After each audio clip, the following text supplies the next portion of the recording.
ଇଏ ହେଉଛି ଆମର ପ୍ରଥମ ବିଲ ଦେଖିପାରୁଥିବେ। ବଢ଼ିଆ ହେଇଛି ଧାନ କ୍ଷେତ। ପ୍ରଥମ କ୍ଷେତ ବା ପ୍ରଥମ ଧାନ କ୍ଷେତ ଦେଖିପାରୁଥିବେ। ଇଏ ହେଉଛି ଆମର ଦ୍ୱିତୀୟ ଧାନ କ୍ଷେତ ବା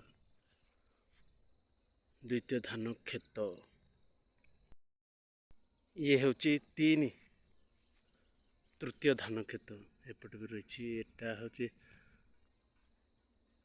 ଏପଟେ ତାଙ୍କର ଅଲଗା ମାନଙ୍କର ଏଇଟା ଏଇ ସିଧା ତାଙ୍କର ଅଲଗା।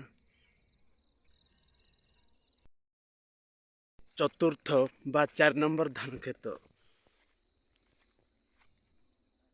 ବଢ଼ିଆ ହେଇଛି କିନ୍ତୁ ସେପଟେ କଞ୍ଚାଳିଆ ହେଇଛି, ଏଇପଟେ କଞ୍ଚାଳିଆ ହେଇଛି, ଭଲ ହେଇନାହିଁ।